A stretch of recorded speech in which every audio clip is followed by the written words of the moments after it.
contar con 3 liceos de Renca, pero este tiene la particularidad de un liceo para adultos. Y en todos los liceos el Fondo de Cultura nos donó tus libros y nosotros compramos muchos más libros. Así que tenemos por lo menos 90 libros tuyos hoy día en nuestras bibliotecas, lo que nos tiene muy contentos, libros que han sido leídos por nuestros estudiantes. Así que esperemos que la conversa sea muy, muy rica para ti y para nosotros. Eso es todo lo que yo voy a decir. Muchas gracias. Adelante. Gracias. Muchas gracias por la invitación y disculpen que no pude estar la otra vez por cuestiones de salud o aledañas a la salud. Nada, pues ustedes me dirán para qué soy bueno. Muy feliz de tener esta oportunidad de hablar con ustedes y escucharlos también, ¿no? Yo te quería hacer una pregunta como para partir antes de darle el paso a la profesora Mireia. Tú estudiaste en la educación pública, tú estudiaste en el Instituto Nacional, por lo menos en la media, en la básica, no sé. Si En el estuviste, Don Orione de Cerrillos. pero estuviste, terminaste en el Instituto Nacional. ¿Cuál es Sí. para ti el día? Estamos hablando desde una escuela, un liceo que es educación pública. ¿Cuál es para ti hoy día el valor de que estudiantes que incluso algunos pueden ser hasta mayores que tú, te estén leyendo desde este lugar? Bueno, es muy emocionante porque, bueno, para mí, yo no vengo de una familia literatosa, digamos, o sea, no crecí en una casa con libros, eh, crecí un poquito en Villa Alemana, en Valparaíso, y después como a los 5 años eh, nos fuimos a vivir a Maipú. Fuimos mucho a Renca porque los papás, los papás de mi papá vivían ahí. Y claro, a mí me empezó a gustar la literatura de una forma medio casual, creo yo. Sobre todo porque tenía una abuelita, la mamá de mi mamá, que vivía en la Quinta Normal, que era un personaje muy, muy extraño, muy divertida. Y estaba muy obsesionada con que todos sus nietos escribiéramos y nos incentivaba todo el tiempo. Nos decía, escribe, escribe, escribe, un diario de vida, tienes que tener un diario de vida, tienes que contar lo que te pasa, ¿no? Y a la vez ella era muy buena para largarse a contar historias, ¿no? O sea, su vínculo con la literatura era más oral y estaba relacionado con el gran trauma de su vida, que era haber perdido a toda su familia en el terremoto de Chillán del año 39, ¿no? O sea, había perdido a su mamá, a su papá, a sus hermanos, y uno de sus hermanos que sobrevivió la rescató a ella de los escombros, ¿no? Entonces ella solía acordarse de cosas de copuchas realmente, que tenían que ver con ese tiempo, ¿no? Cuando ella tenía 15 años, cuando ella tenía 20 años, poquito antes del terremoto. Y nos contaba esas historias que eran historias muy graciosas, que terminaban todas mal porque todos morían, ¿no? Trágicamente en el terremoto. Y ahí yo me fui metiendo en como esa historia, la música, mucha música, y los chistes, ¿no? También era buena para contar chistes esta señora. Era un personaje divertidísimo. Y entonces, cuando yo tuve libros alrededor, en la escuela, esos libros de texto que venían rayados y borrados, ¿no? O sea, se podía ver ahí a contraluz que habían sido usados ya, ¿no? Eh, Esos libros traían fragmentitos de obras literarias, ¿no?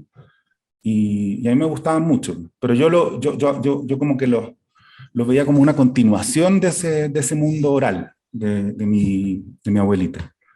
Y a la vez, bueno, escribir siempre fue un juego, más que una obligación.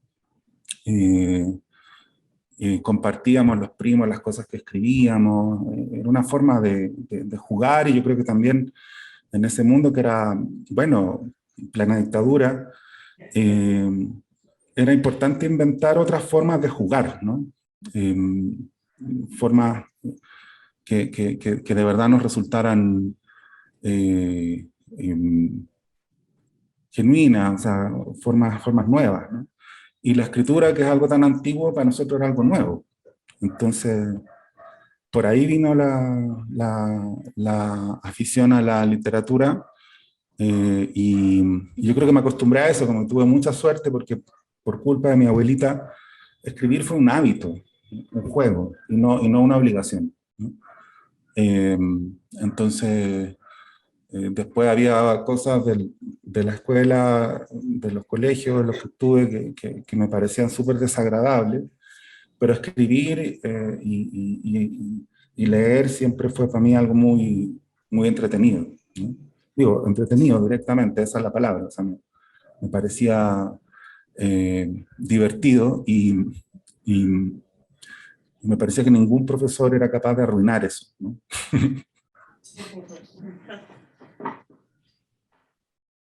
Buenísimo, me diste el pie justamente para presentar a la profesora, que acá ha sido una aliada también, que es la profesora Mireya Calderón, que la quiero que profesora acérquese un poquito, porque acá tenemos estos libros tuyos, que son los libros que hemos, como digo, regado por la comuna.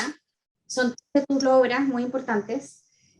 Yo sé que la profesora Mireya ha estado durante varias semanas, meses diría yo, varios meses, hemos estado preparando este encuentro contigo, así que yo ahora le doy la palabra a ella para que siga haciendo de anfitriona y presentando a sus estudiantes, porque acá los protagonistas son ellos, que son los lectores.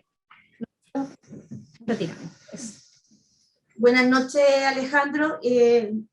Permítame tutearlo. Por supuesto. Yo quiero agradecer, primero que todo, a mis alumnos, a mi colegio, a mi jornada vespertina, a Andrea, que no solo nos facilita los recursos de nuestra corporación municipal, sino que ella nos contagia de entusiasmo.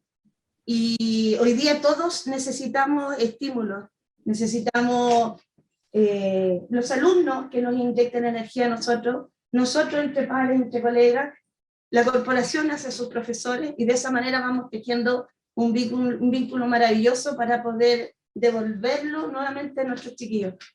Nosotros partimos con esta tarea de leer tus libros, partimos leyendo Formas de volver a casa, nos conmovimos mucho con esta familia que, sin tener arte ni parte, es invadida por esta dictadura terrible que nos digamos, marcó a todos, y la mirada tan ingenua de este niño narrador que cuenta esas vivencias. Partimos leyendo desde el prejuicio, muchos alumnos desde el prejuicio, derribando muchos mitos, discutiendo, debatiendo. No, pero profesora, esto está ambientado en la dictadura. Pucha, la verdad es que estoy cansada de que la dictadura me sale en la sopa A, en la sopa B, en la sopa C. Profesora, ¿qué podemos hacer? Fue muy interesante el desafío. Fue un parto, dijera por ahí mi abuela. Llegamos a la conclusión de que había que agradecer a Alejandro Zambra, porque a mí como profesora me devuelve la esperanza. Leer escritores como Alejandro Zambra me permiten lograr una tarea terriblemente dolorosa, para mí que soy amante de la lectura. Tratar de motivar y de encantar a mis alumnos que les guste la lectura es un desafío diario que más de alguna vez me ha quitado el sueño. ¿Cómo los hacemos leer? Y yo aprendí en una invitación que me hicieron, donde estuvo el presidente del Fondo de Cultura Económica, si no me equivoco, aprendí de él cómo se hace leer, cómo se encanta. Yo, modestamente, desde mi escenario, pienso que de la misma manera que se aprende a nadar, leyendo. Y yo insisto y porfío con mis alumnos, me tienen que soportar harto de que había que leer a este escritor. Y me sentí muy pagada, y por eso que esta profesión es la más millonaria de todas, cuando una de mis alumnas, que creo que está presente, me dijo: profesora, disculpe, me encantó el libro, me encantó este escritor, es dinámico, es entretenido, es lúdico, y tiene algo que aportar. Yo ahora voy a ceder la palabra a mis alumnos que están muy, digamos, hambrientos del conocimiento, de hacer preguntas, y les voy a ceder la palabra para que usted los vaya conociendo, y ellos también a través de sus preguntas vayan posibilitando este encuentro maravilloso gracias a la tecnología. Muchas gracias por lo que dijo o por lo que Dígame. dice, ¿no? Muy emocionante, muchas gracias. Gracias a ti por escribir y por despertar, gatillar, facilitarme mi trabajo, que es hacer leer. Gracias a escritores como tú, este desafío no parece tan imposible. Muchas gracias. Hola, buenas tardes, buenas noches. Mi nombre es Carol White, un gusto conocerlo y agradecerle también por el tiempo que nos está regalando. Dos preguntas. ¿Qué lo insta o qué lo inspira a escribir Formas de volver a casa? ¿Y qué significa la comuna de Maipú para usted?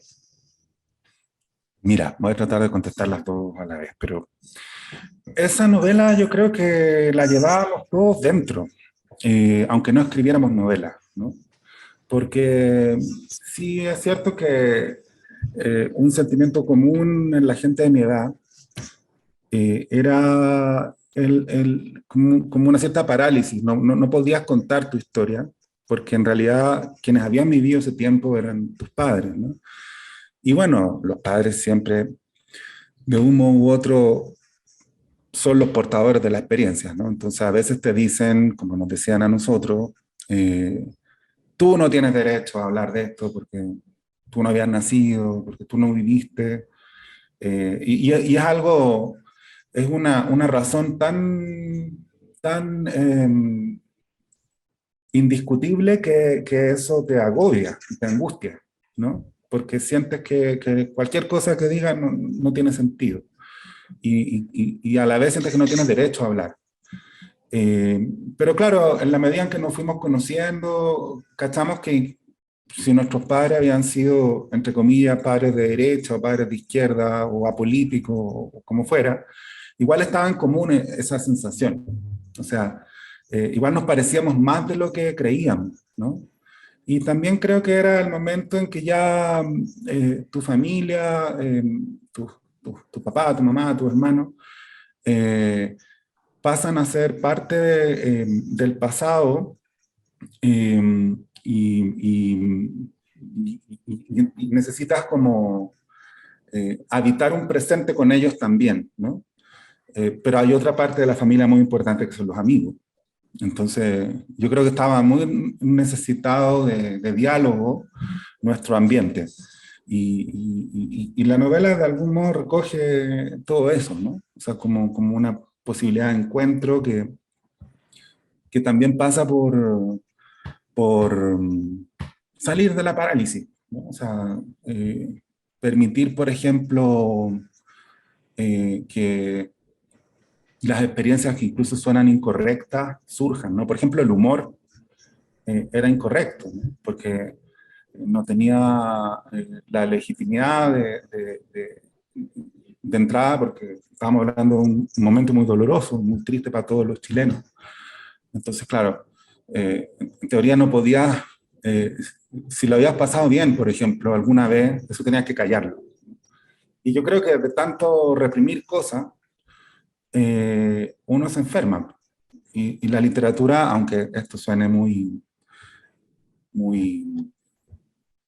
simple, sana igual. O sea, tiene un efecto terapéutico, ¿no? O sea, escribir es algo que te acompaña día a día, y yo creo que a nadie le haría mal escribir, ¿no? O sea, incluso 10 minutitos diarios, ¿no? O sea, así como recomiendan tanto hacer ejercicio, escribir es un ejercicio, ¿no? Entonces, yo tuve esa suerte que decía antes de que era un hábito para mí, un juego, ¿no? Y sin embargo estaba súper insatisfecho con lo que hacía, o con lo que trataba de escribir, hasta que aparecía esta zona, ¿no? Que me resultaba un problema que quería tener, ¿no? O sea, pensar en cómo formular ese tiempo, cómo compartirlo, ¿no? Pero yo sí creo que es una novela que de algún modo todos teníamos, con distintas versiones, por supuesto. O sea, eh, todos teníamos esta sensación de que nuestra opinión no valía. Y a la vez, hasta creo que era también una manera nuestra o sea, que por una parte nos sentíamos oprimidos y por la otra de pronto nos refugiábamos también en esa sensación. O sea, como este problema le sucedió a mis padres, cuando en realidad éramos nosotros los que crecimos hasta los 15 años, en mi caso, en una dictadura, y bajo represión, y con censura, y bueno, con, con una, con una experiencia muy intervenida, ¿no? Entonces, bueno, por ahí va. Y Maipú, claro, es el lugar donde... Porque bueno, en ese tiempo, como pasa en la novela, pues los niños estábamos curiosamente todo el día en la calle. Y, y a veces, no sé, de las 10 de la mañana hasta que oscurecía, ¿no? Y vivíamos en estas villas como de fantasía de Maipú, con nombres tan ridículos como ese, que en realidad es exactamente el nombre del pasaje en el que yo vivía, ¿no? Aladino. No es una metáfora de nada, o sea, si van ahí en Google Maps, ahí están esos pasajes. Aunque yo no cachaba que era ridículo vivir en un pasaje que se llamaba Aladino. O sea, para mí era el nombre de la calle en la que vivía, hasta que caché que era, hasta que alguien se rió, ¿no? Eh, y, y te decían ahí, no, bueno, no trajiste la lámpara maravillosa, qué sé yo. Me molestaban en el colegio, ¿por qué no me frota, etcétera? Bueno, para qué vamos a entrar en detalle. Pero en el fondo vivía ahí, y nuestros padres, no sé por qué, la verdad, confiaban en que no callejeábamos tanto, ¿no? O sea, te decían, ya, no salgas de la villa. Por supuesto, salíamos de la villa, dábamos 1000 vueltas y pasábamos peligro de toda índole. Entonces, para mí es un lugar como curiosamente de autonomía, ¿no? O sea, yo claro, me acostumbré un poquito a construir una distancia con mis padres, y también a desear esa autonomía, digamos, ¿no? O sea, un poquito por ahí va el primer párrafo, ¿no? Que sí fue algo que alguna vez me pasó, ¿no? Pero en el fondo éramos niños que bien todoterreno dentro de esas limitaciones, ¿no? ¿Qué significa hoy? Bueno, pienso mucho en Maipú, porque no se agota el lugar de origen. O sea, claro, yo a los 5 años llegué a Maipú, pero del tiempo anterior tengo puras imágenes muy vagas, ¿no? Para mí la infancia de Maipú, yo vivía detrás del estadio Santiago Buera, ¿no? Donde un tiempo jugó Magallanes. Eh, y, y ahí ensayaban las bandas de guerra, ¿no? Ubican las bandas de guerra, ¿no? Eh, em, entonces estudiaba en el Don Orión en Cerrillo, que tenía también una famosa banda de guerra.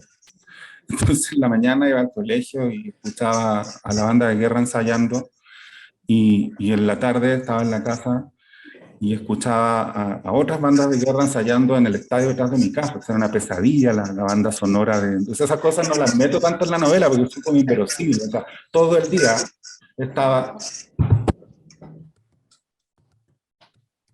los pitos y las trompetas, o sea, era muy caricaturescamente militar el ambiente, ¿no? Bueno, perdón, sí, contesté muy largo. Me pasa. Carreño. Hola, mi nombre es Guillermo. Quería hacer una pregunta sobre el bonsái. ¿Qué relación tiene bonsái con Julio? El autor. Esa novela es bien especial porque yo no cachaba bien por qué quería escribir un libro que se llamaba así. O sea, me llamaban la atención los bonsái, que de repente aparecieron por ahí, ¿no? Así, como que llegaron de repente, ¿no? Como los kiwis, ¿no? Como el yogur de pajarito, ¿no? Así como que de repente todo el mundo hacía yogur de pajarito o nos hacían comer kiwi, ¿no? Que era una fruta que de repente parecía que era la mejor fruta. Así aparecieron los bonsai de repente. Y a mí me llamaban la atención no porque me gustaran, ¿no? Sino porque me parecían extraños, ¿no? O sea, no sabía si me gustaban o no. Y yo creo que eso es bien importante en general, ¿no? O sea, o en mi experiencia ha sido muy importante, como de pronto algo que te desafía un poco. No sabes si te gustan o no, porque claro, hay una sensación así de belleza, pero también percibes que hay algo anómalo en esa planta, ¿no? Entonces ahí empecé a investigar y caché cómo se hacen los bonsai, ¿no? Que bueno, es un arte milenario, qué sé yo, pero sobre todo me llamaba la atención ese proceso de alambrado, ¿no? En que tú manipulas la planta para que tenga una cierta forma. Y luego, de un tiempo, tienes que sacarle los alambres y le quedan heridas. Y claro, es una forma contraída, como mutante, dolorosa. Entonces, ahí me quedé muy pegado con esa imagen. Digo pegado estrictamente, pues no es que tenía un proyecto, pero era un puro deseo, o sea, medio chamullente incluso, ¿no? O sea, como trataba como de escribir algo en relación a eso. Y luego también pensaba, en realidad igual nosotros, eh, relacionándolo con lo que hablábamos delante, igual éramos eso, ¿no? Como esos árboles que les ponen un palo de escoba al lado para que crezcan derechitos, ¿no? O sea, eh, como árboles cuyo crecimiento había sido manipulado. Entonces, me di muchas vueltas hasta llegar al momento en que, en vez de escribir sobre eso, imagina este personaje Julio, que, que tenía esta sensación eh, de querer hacer algo o decir algo, pero a la vez sentía que todo era inútil. Entonces tenía esa tensión así de hablar o no hablar, y, y me gustó mucho la posibilidad de narrar lo que le pasaba a él, ¿no? Como mirar más bien, como narrar la superficie más bien, ¿no? E imaginar cómo era esa persona, que era un poco parecida a mí, pero que no era exactamente yo. No sé si contesté tu pregunta, pero por ahí. Sí, muchas gracias. Paola. Hola, me llamo Paola. Mi pregunta es, ¿cuál de todos tus libros es como tu favorito? Ah, pero es que ahí hay una respuesta comodín, que siempre el último. Siempre. Porque es verdad que es el último, porque es lo que hace, lo que tienes más encima y donde están más. O sea, no sé, yo pienso que igual de pronto uno escribe siempre el mismo libro, pero bueno, todo cambia. Uno mismo, las personas que están alrededor, el mundo cambia. Entonces, más que el mismo libro, lo que necesita es la misma intensidad. Entonces, sí, Poeta Chileno es el libro que más me gusta. Pero en otro plano, en un plano más emocional, así como si los libros fueran hijos, por supuesto, los padres no pueden decir estas cosas en público, pero espero que mis libros no estén escuchando. La vida privada de los árboles es el libro al que yo le tengo más cariño. No sé por qué. O sea, creo que cuando escribía ese libro, o sea, tengo un recuerdo medio idealizado, pero muy hermoso de las noches en que escribí ese libro, porque esos libros también eran libros que escribí de noche, ¿no? Bonsai, La vida privada de los árboles, Formas de volver a casa, o sea, eran libros sobre todo los primeros de escritor de domingo, ¿no? O sea, como el que no va al asado, ¿no? O sea, porque quiere tratar de terminar la novela o escribir su novela. El latero que no va al asado, ¿no? y se queda ahí con el computador, pero sobre todo en las noches, a última hora, siempre me metía en ese ritmo, en estos libros, ¿no? Y entonces le tengo mucho cariño a la vida privada de los árboles. ¿Francisco? ¿Sí? Hola.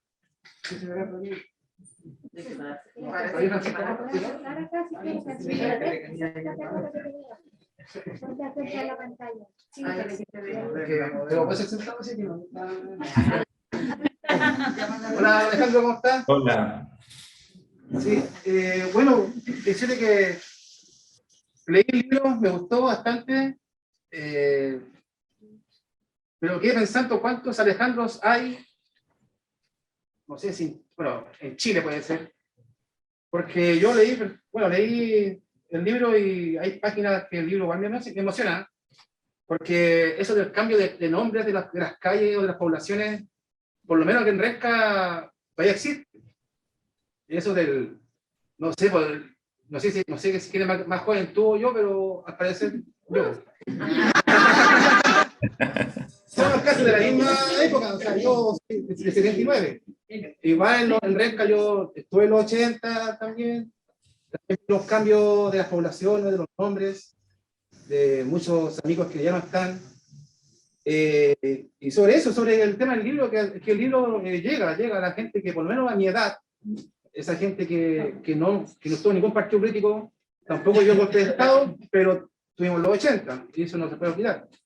Antes llegó la democracia en el 90, y también ahí pensando también nosotros que iba a mejorar un poco más el tema de la educación, y hasta el día de hoy estamos en la misma. Así que eso, es decir, muchas gracias por el libro. Tiene páginas, relatos que a uno por lo menos me llegan. Esa, la que más me llegó cuando tú dijiste que viste la batalla de Chile. Que viste la batalla de Chile, ¿cierto? Y tú te viste y pensaste, digamos, la gente que vive en Maipú, ¿cierto? La gente que tiene para las tomas de terreno, y todas esas cosas. Esa parte igual me llegó porque yo, sin querer, yo en los 80 vi esa película, un documental. Entonces como que igual me volvió todo esa, volví, como se dice, a mi niñez. Eso. Muy bien, muchas gracias. Para mí esa era la gracia, pues, o sea, como que es muy emocionante que hay un libro también en cada uno, que de pronto se desatan, ¿no? Y en realidad yo creo que es una necesidad que lamentablemente a veces el colegio mata, ¿no? O sea, yo he pensado harto en eso, porque tengo un niño de 4 años, ¿no? Entonces empieza a pensar la educación desde otro lugar, ¿no? Que es el, bueno, que es cómo enfrentar en general la educación. Y claro, pensaba sobre todo en la música como modelo y en el humor como modelos, ¿no? Más que en la literatura, fíjense. O sea, me parece que la música es genial porque está ahí desde que nacemos y nadie te la explicó, ¿no? Nadie te dijo, oye, mira, esto es la música y funciona así, ya sabes. Estaba ahí, ¿no? Y luego había distintos tipos de música, una te gustaba más que otra, empezó a formarse como un juicio crítico, ¿no? O sea, ¿qué música te gusta? Y luego la música no hay que entenderla tanto, ¿no? O sea, uno puede escuchar muchas veces una canción en nuestra propia lengua y no entenderla bien, y disfrutar algunas partes, no sé, me parece que es un modelo muy universal y muy adecuado, ¿no? O sea, por ejemplo, el gusto, ¿no? O sea, creo que igual renunciamos un poquito al gusto cuando nos ponemos a estudiar formalmente algo, como que el gusto se pone entre paréntesis y en realidad no debería ser así, ¿no? O sea, cuando uno escucha por primera vez la canción, una canción que le gusta, parte del placer es imaginarse escuchándola de nuevo en el futuro. O sea, escucha y dice, la nueva canción de Shakira, qué sé yo. Ah, oh, sí, me gusta. Ah, la voy a escuchar de nuevo. Y ahí me voy a fijar en otras cosas. No hay urgencia, ¿no? La bailo un poco, me fijo en la letra, de pronto me pongo audífono y cacho bien cómo está hecha la batería, no sé, profundizo. Pero ahí está el gusto. Y la voy a escuchar tantas veces como quiera escucharla y hasta que me canse, pues, me aburra. Es algo que también sucede. Entonces, y lo mismo con los chistes, pues, o sea, es súper difícil contar chistes. O sea, no sé si han visto a los niños como que tienen niños cerca, es muy divertido el momento en que empiezan a contar chistes. Primero imitan el chiste, dicen un chiste porque entienden que es una historia que genera risa, ¿no? Entonces, esa historia es ficción, o sea, es como una novela. No tienen ni siquiera que explicárselo, ¿no? Entienden que es una historia ficticia que genera un efecto. Pero claro, no lo cuentan bien. Entonces, los papás nos reímos, salvo que seamos imbéciles, pues le corrijamos, ¿no? Eso no está bien contado, eso no es un chiste, ¿no? Como, o sea, pero lo natural es reírse de que el niño quiera contar un chiste, porque es chistoso que quiera contar un chiste aunque lo cuente mal, ¿no? Y luego el niño se va dando cuenta que hay algo distinto en su risa, en la risa que su chiste provoca, y dice, chuta, parece que no es lo mismo un chiste mío que un chiste de mi hermano, de mi papá. Y empieza a perfeccionarlo, y lo cuenta bien. Ese triunfo es enorme. O sea, la cantidad de cosas que hay que aprender para contar un chiste es enorme. Y luego viene un momento terrible en que cacháis que no le puedes contar el mismo chiste a la misma persona dos veces. Es terrible, pues, aprendiste algo tan complejo y resulta que no se lo puede contar una y otra vez a otra persona. Entonces empiezas a cambiar el chiste o a inventar otro chiste. Y ahí viene como el estilo, ¿no? Entonces, ¿a qué quiero llegar? Que cuando la mayoría de nosotros entramos al colegio, nos dijeron que no se podía contar chistes. Y en realidad en los chistes estaba contenido todo lo que el colegio quería enseñarnos, ¿no? Por ejemplo, la literatura.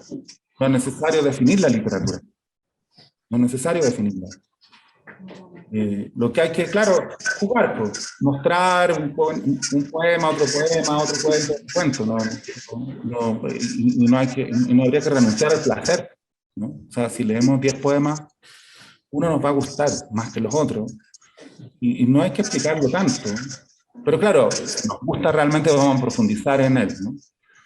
Entonces, creo que, claro, yo tengo una muy buena experiencia educativa a través de mi abuela, pero en la escuela en los primeros años más bien me pasó lo contrario, ¿no? Como que te imponen un modelo en el que no pueden entrar, por ejemplo, los chistes, ¿no? Entonces, ¿qué hacemos? Bueno, yo que soy bueno para contar chistes, no me interesa el colegio, pero en realidad el colegio podría aprovechar todos esos conocimientos porque son muy difíciles de conseguir, ¿no? O sea, el niño que aprendió a contar un chiste no necesita saber nada de teoría literaria, ya lo sabe todo. La única diferencia es que cuando lea un cuento, claro, un cuento no quiere provocar siempre risa. Quiere provocar risa, tal vez risa, llanto, tal vez quiere ponerte en una situación en que no sabes bien cómo reaccionar, tal vez quiere cambiar lo que tú incluso sientes o piensas respecto de algo. Tal vez quiere hacerte ver que tú también podrías contar una historia parecida a la que estás leyendo, ¿no? Hay otros propósitos, pero sigue siendo una historia que es ficción y que no es mentira, ¿no? Porque siempre dicen, no, ficción, entonces esto pasó, no pasó, y parece que eso fuera lo único importante de una obra literaria, y en realidad es bien poco importante que haya sucedido o no haya sucedido. Del mismo modo que cuando nos cuentan un chiste,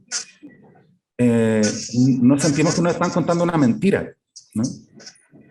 Pero claro, ese chiste puede haber sucedido, pero no nos interesa si sucedió o no. sea, si te cuento un chiste y tú me dices, no me empiezas a contar mentiras. Sería raro, porque entendemos que un chiste cumple una función, ¿no? Bueno, perdón. De nuevo me puse a hablar mucho, pero... ¿Vale? Sí. Hola, buenas noches, Wagner por acá. Estamos en tiempos de cambios, de procesos. ¿Cuál es su mirada con respecto a todo esto, lo que estamos pasando acá en el país, estando actualmente tú en México? Puedo.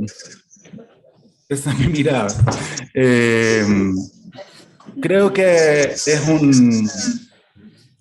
un momento precioso. Yo lo veo a la distancia, pero no estoy tan lejos emocionalmente y también escucho, estoy muy metido en las noticias, ¿no? Con harta frustración también, porque veo que, no sé, no me parece que los medios de comunicación estén a la altura de las circunstancias, ¿no? O sea, hay un texto muy difícil, eso es cierto, es un texto difícil de leer, y sin embargo es el resultado de un proceso maravilloso de cambio impulsado por muchísima gente.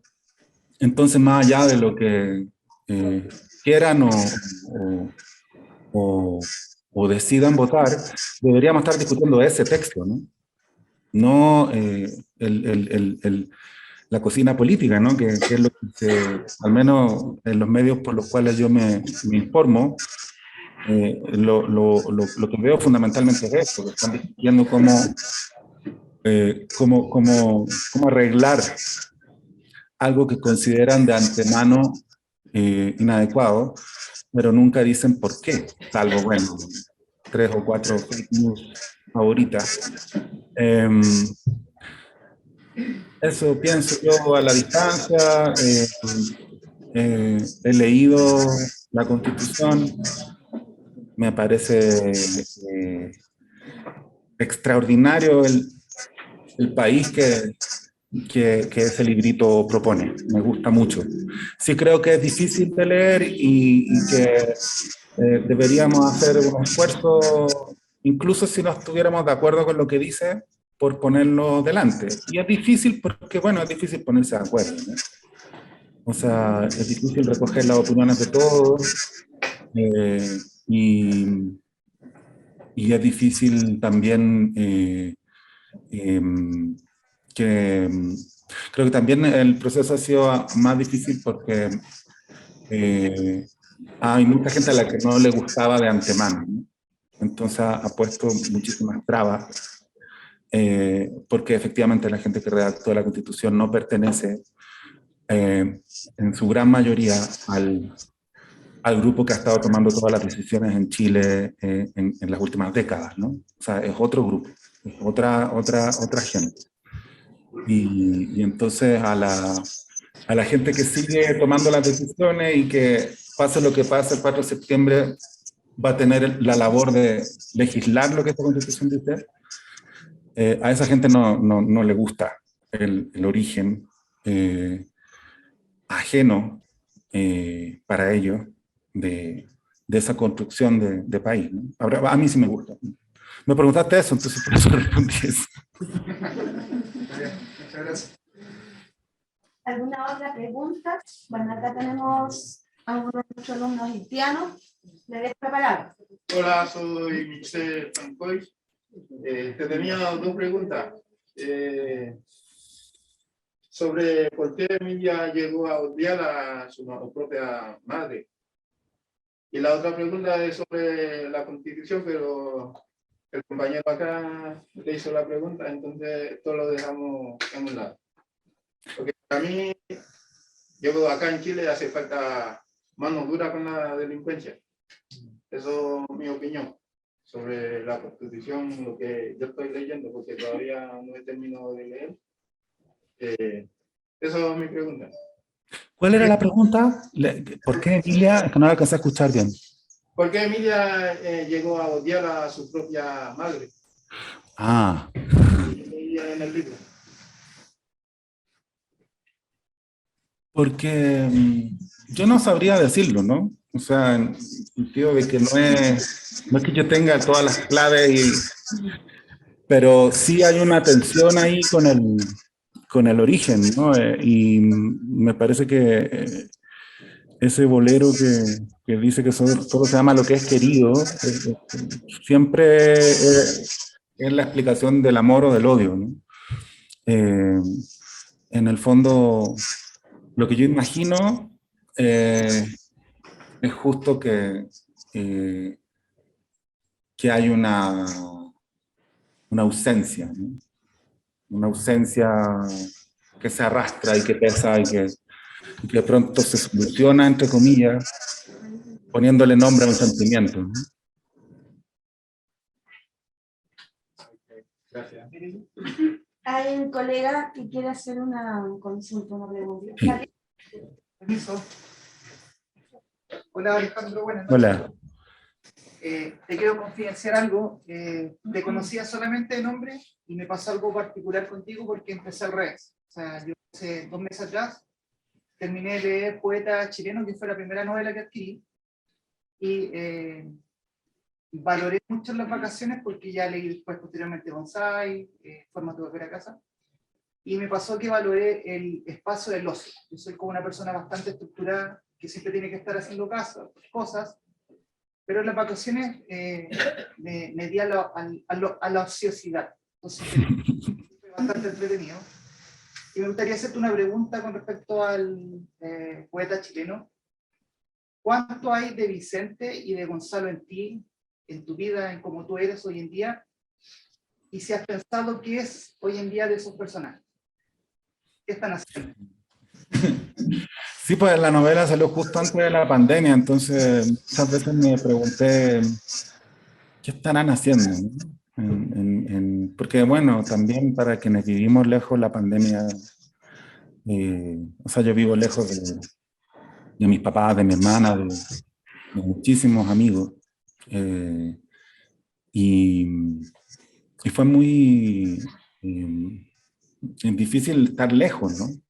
E imaginar también cómo fue lo que han vivido ustedes, ¿no? O sea, del estallido a la pandemia, ¿no? O sea, como de estar todos en la calle y discutiendo, o discutiendo la discusión, o con una sensación como de generar algo. Bueno, déntrense, ¿no? Ahí, no salgan, cabros, quédense ahí encerrados. Es como, por supuesto, la pandemia pasó en todo el mundo, pero en Chile están esos dos movimientos. Yo sentía a mis amigos todos muy angustiados, ¿no? O sea, muy malhumorados, y supongo que todo el mundo estaba así, pero en Chile era particularmente así, creo yo, porque es un pasar de la afuera al adentro, a mirar, o tratar de estar adentro cuando en realidad necesitas estar afuera, la precariedad económica. Bueno, pero me preguntaste otra cosa, perdón. No, pero ¿Qué me había preguntado? te pregunté cuánto de Vicente y de Gonzalo viven hoy en día todavía en ti. Sí, es que, bueno, yo soy como una mezcla de los dos. Y claro, Gonzalo es alguien que toma unas opciones muy, tal vez más seguras, ¿no? Que dedicarse a escribir, porque dedicarse a escribir es muy incierto, pues muy difícil, por supuesto tienes que hacer otras cosas. Yo he sido muchísimos años profesor, ¿no? O sea, todavía a veces lo soy, pero claro, durante muchos años, 20 años hice clases, ¿no? Y es un trabajo precioso que adoro, y debe ser uno de los trabajos más intensos que existen, ¿no? Porque, como bien saben sus profesores allá, lo que hace un año no sirve al siguiente, cada vez tu grupo cambió, no es un soliloquio, o sea, tus estudiantes siempre importan, son distintos, y tienes que considerar eso. Y entonces hay que estar todo el tiempo perfeccionándose, incluso si uno no tiene la sensación de estar perfeccionándose, te estás perfeccionando, ¿no? Entonces, bueno, hecho menos ese trabajo, fue algo completamente paralelo a la escritura, pues, o sea, escribía los domingos, escribía de noche, entonces a poquito vas ganando la posibilidad de dedicarle más tiempo, ¿no? Pero claro, Gonzalo toma opciones más seguras, ¿no? Y Vicente desconfía de esas seguridades, o sea, él está buscando y quiere abrazar una intensidad. Entonces yo creo que me parecería muchísimo más a Gonzalo si no hubiera escrito, si no me hubiera dedicado a escribir. Aunque si no me hubiera dedicado a escribir no existiría Gonzalo. Pero claro, son dos maneras, yo creo que una no es mejor que la otra tampoco, o sea, también son ambos más o menos hijos de su tiempo, ¿no?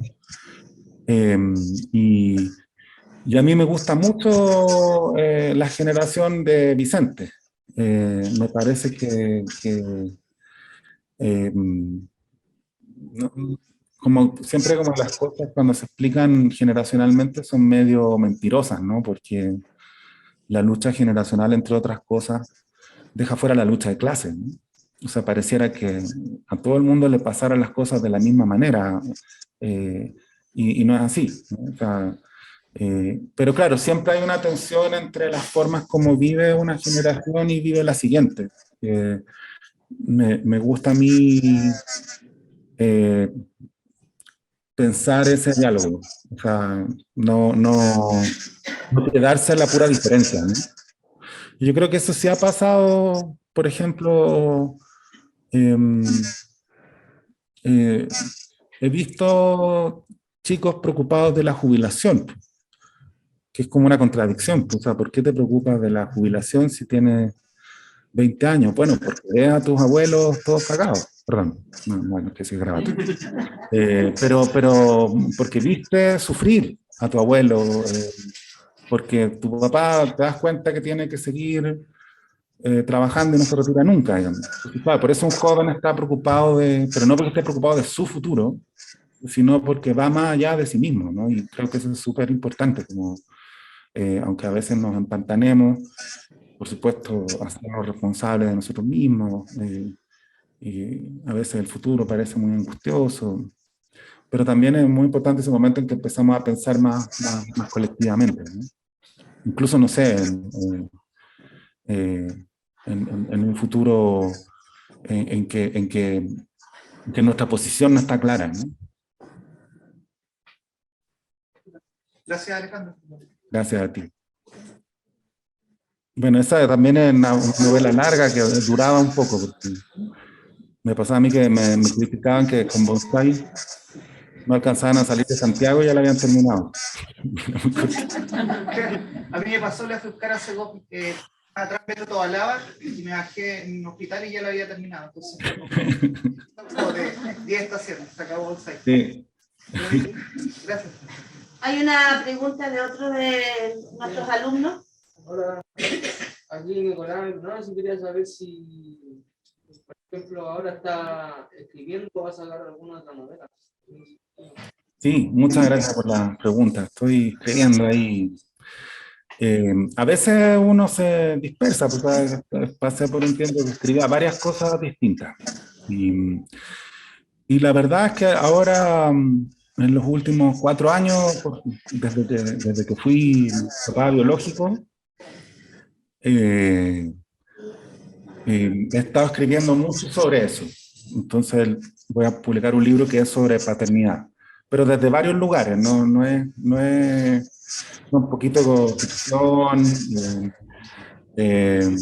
ensayos y poemas también, ¿no?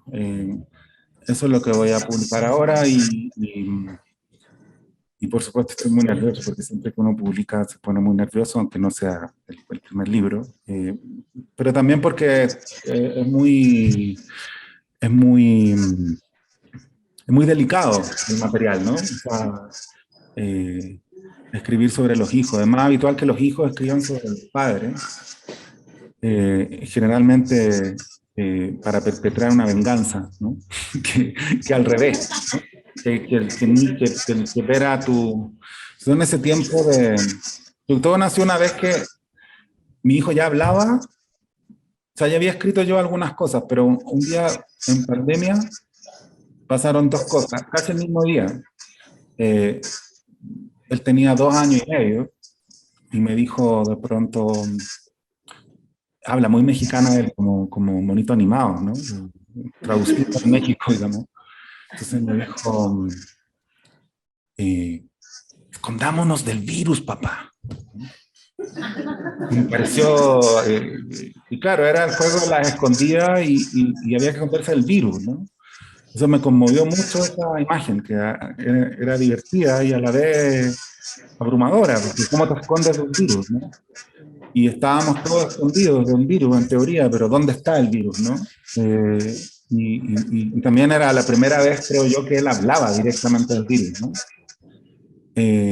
Y casi al mismo día me empezó a contar algo que le había pasado en una especie de escuela a la que iba, porque se juntaba, o sea, con unos otros niños en un parque, ¿no? Esa era la escuela. Y me empezó a contar algo y yo le dije, oye Silvestre, ¿cuándo pasó? ¿Cuándo pasó esto? Y me dijo, casi hoy.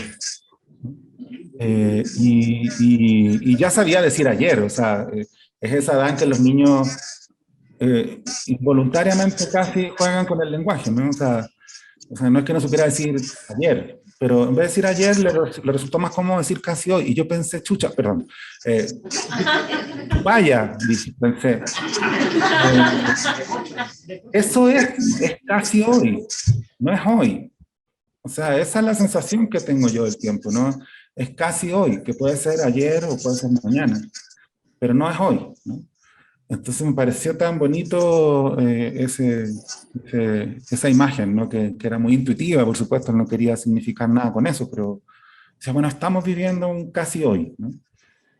Eso, como un... Gracias. Sí, gracias.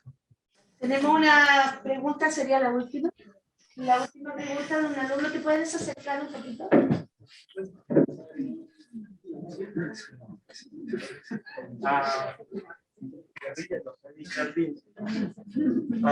Hola, buenas noches, Mr. Alejandro. Buenas noches. Yo soy de nacionalidad haitiana. Y bueno, no tuve la suerte de poder leer el libro, pero a veces los encantos de los alumnos me empujan a buscar de la forma de encontrar la manera de leer el libro. Mi pregunta esta noche es que como usted como autor y escritor, quisiera saber, porque yo también soy fanático de leer, pero nunca tengo un enfoque de poder, como decir, y me encantaría escribir. Y me gustaría saber un poquito, cuál sería un consejo a los fanáticos que quisieran escribir, cuál sería, cómo nosotros podemos saber, cómo podemos enfocarnos, como de repente en hacer una idea y poder comprender esa idea y divulgarlo hacia los demás.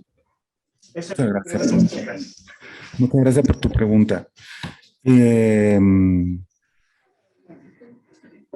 Bueno, el primer consejo siempre es desconfiar de la gente que da demasiados consejos, ¿no? O sea, pero ¿por qué lo digo? No es solo una broma, es que de pronto quienes estamos en esta situación, así, por ejemplo, hacer una clase o estoy ahora yo siendo entrevistado, de pronto sin querer reprimimos más que inspirar, ¿no? O sea, mi consejo en ese sentido sería encontrar interlocutores, ¿no? Encontrar personas a las que les interese escucharlos. Y antes de eso, darle, sentarse y hacerlo. O sea, está bien, no estoy en contra de pensar las cosas, pero creo que escribir es algo que se hace y escribir es escribir mal. Todos escribimos mal. El que publicó el libro, el que no publicó el libro, el que tiene 80 años, el que fue a un colegio cuico, el que fue a donde sea, escribe mal. Parte escribiendo mal. Escribe una frasecita y al día siguiente la cambia. Y esa frasecita que cambió, bueno, era necesaria para que existiera una segunda frasecita, ¿no? Y después un chorro de 20 páginas, de las cuales de pronto no te gustaron 5.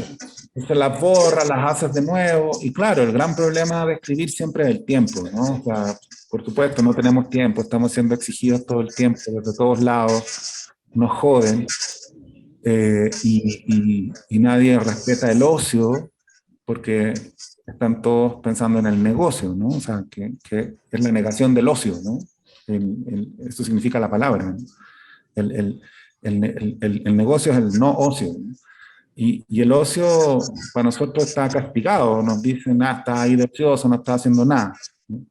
Pero la verdad es que la imaginación se nutre de ese, en teoría, no hacer nada. O sea, es muy placentero de pronto tener un poquito de tiempo, ¿no? O sea, pero claro, si escribimos y tienen la idea de que hay gente que publica libros, que habla de esos libros, no sé, en realidad todos esos libros fueron borradores, fueron intentos frustrados. La mayoría de los autores de esos libros estaban ahí enojados porque el libro no les resultaba. O sea, hay que imaginarse todo esto, o sea, porque en realidad escribir es algo que se hace y que se muestra. A mí me gusta mucho eso, que tienen en común la escritura y la lectura, ¿no? O sea, que es algo que hacemos en soledad y que luego compartimos. En la pieza, solo, y después en la plaza, en el bar, nos juntamos con alguien, se lo mostramos. Entonces hay como un bailecito entre el adentro y el afuera, ¿no? Entre estar solo y estar con alguien. Y claro, en tiempos como estos, con este flujo permanente de necesidades, pareciera que no tenemos tiempo, ¿no? Pero si encontramos ese tiempo, yo creo que lo siguiente es encontrar cómplices, interlocutores, amigos, ¿no? Y atreverse a compartirlo, ¿no? Entonces, por supuesto, si hay un taller literario ahí en la municipalidad, y cachar, ver si uno se siente cómodo, porque a veces no te sientes cómodo, moverse, discutir, escribas como escribas. O sea, yo creo que un mal comienzo sería tratar de escribir bien. Yo creo que escribir es algo, es como tocar un instrumento. O sea, ¿cómo se aprende a tocar la guitarra? ¿Quién toca la guitarra? Y todos los chilenos tocamos la guitarra, ¿no? ¿No? ¿Nadie toca la guitarra ahí? ¿Quién toca la guitarra? Alguien toca la guitarra. Que levanten la mano los que tocan la guitarra. La profe. 1, 2, 3, 20, 25 guitarristas ahí. Bueno, el que toca la guitarra tuvo que sentarse alguna vez y estar ahí, la, re, mi, y no sonaba bien, hasta que de pronto empezó a sonar bien. Y cambiar de la, de re a mi, se podía, ¿no? O sea, no naciste, nadie nació sabiendo, pero tenemos a la vez, no sé, todos sabemos hablar y creemos que escribir es una prolongación de eso. Y yo creo que eso es cierto. O sea, que no hay que ponerse barreras iniciales. Y luego mostrarlo y también mostrárselo a la gente que esté en una sintonía parecida, ¿no? Que existe, pero que a lo mejor no encuentras a la primera. A lo mejor encuentras a alguien que está puro compitiendo, ¿no? Es más interesante alguien que te quiere escuchar. Y luego los profesores, los talleristas, todos vamos a tratar de ayudar, pero también es cierto que de pronto damos demasiadas reglas, ¿no?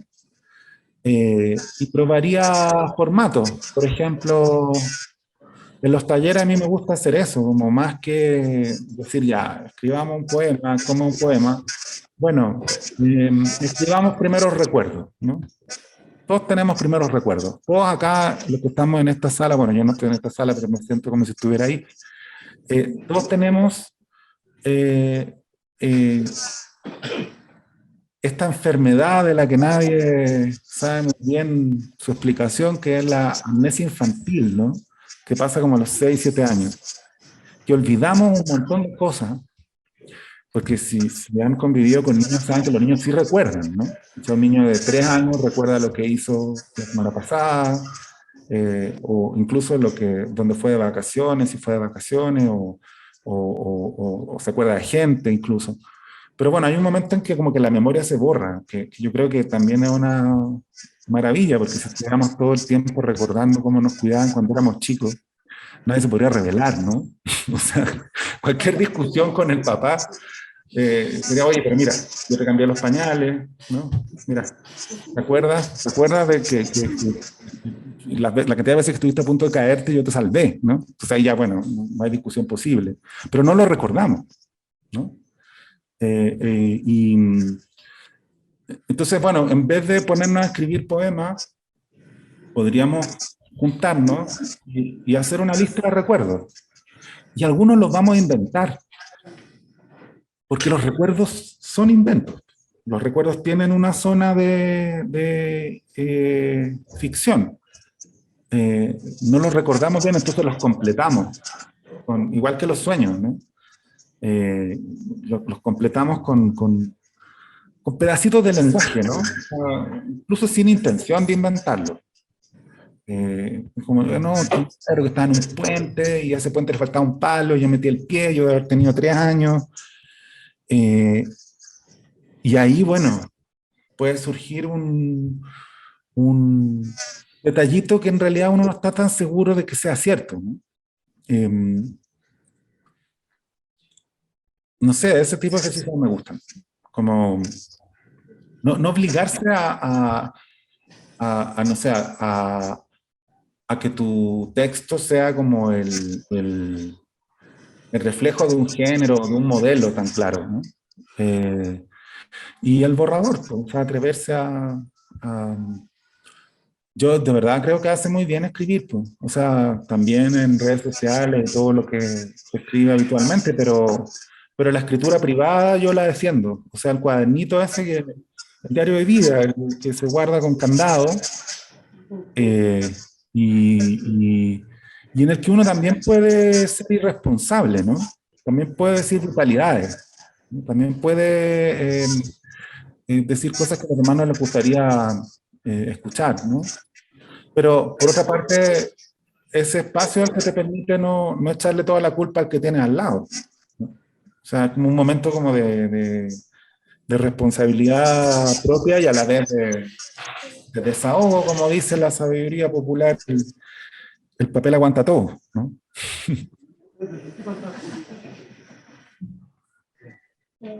Bueno, hola Alejandro, oye, ha sido, no sé si te ha parecido, me gustaría saber si tiene algún lapso, por ejemplo. Yo también los aplaudo. Muchas gracias por esta oportunidad y cuando quieran, ¿no? O sea, esta vez parecía todo muy difícil porque hubo una enfermedad, pero cuando quieran. Te damos muchas gracias y bueno, ya te vamos a tomar la palabra. Te vamos a tomar la palabra. Mucha salud para ti, Jorge. No sé si tú quieres también dar algún saludo. Yo, primero, bueno, antes de empezar, le había alcanzado a dar las gracias a Alejandro, pero quiero como hacer varios agradecimientos cortitos.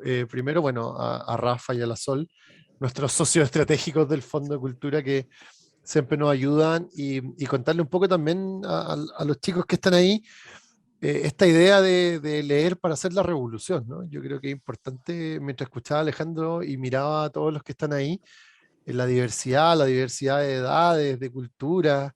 Me acordaba que mi madre es una mujer que nunca terminó la enseñanza básica. Hoy día tiene más de 70 años y es fanática de la lectura. Y yo decía, tiene que ver con escritores como Alejandro, ¿cachai? Mi vieja en particular es muy fanática de Hernán Rivera de Telier y del Pablo Simonetti.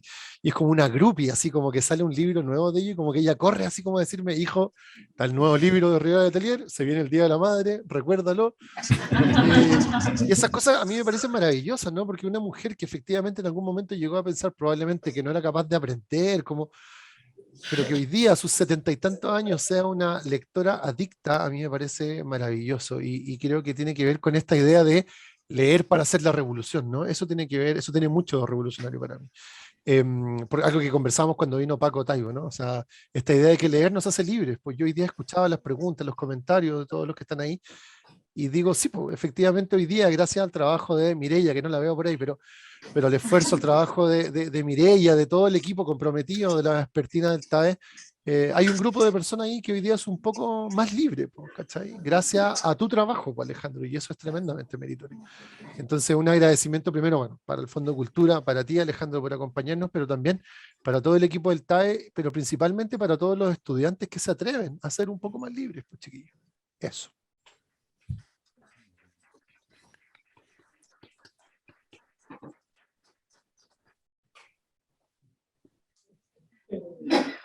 Andrea, no sé si quiere decir algo. No, solamente gracias a toda la concurrencia, no sé si alguien sacó la cuenta, somos 50 personas, muchas veces hemos preparado actividades con Sol, sabemos, cuando se preparan estas actividades y uno invita, uno siempre tiene el temor de cuántos van a llegar. Y hoy día tenemos a la vespertina en pleno acá y eso es una gran satisfacción. Hoy día son de esos, no son como casi días, es como un día y medio, Alejandro. Gracias a que pudiste hoy día compartirnos. Yo creo que hace mucho tiempo, una vez tuve un profesor en la universidad que me dijo, siempre que venga un escritor, anda a escucharlo, aunque después ni siquiera te acuerdes de lo que te dijo, pero es relevante haber estado ahí, que eso no se te va a olvidar.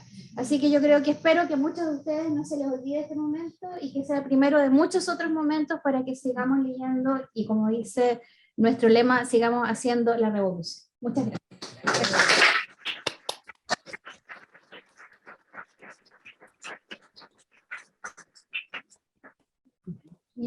Gracias. Gracias a todas. Gracias, Ale. Muchas gracias. Gracias, Alejandro, nuevamente. No sé si me visualiza. Claro. Sí, profe, ahí se ve. Ya, muchas gracias. Yo estoy emocionada, no solo con las palabras tuyas, Alejandro, sino con las palabras de nuestro director de la corporación. Habló muy bonito, don Jorge. Me insta a mí en este arduo trabajo de la pega jodida. Así que vamos que se puede, y agradecer a los chicos la respuesta. Creo que la lectura encanta y de eso se trata. Así que muchas gracias. Muchas gracias a todos. Gracias. Chao, Un abrazo. Nos vemos pronto. Nos vemos. Chao.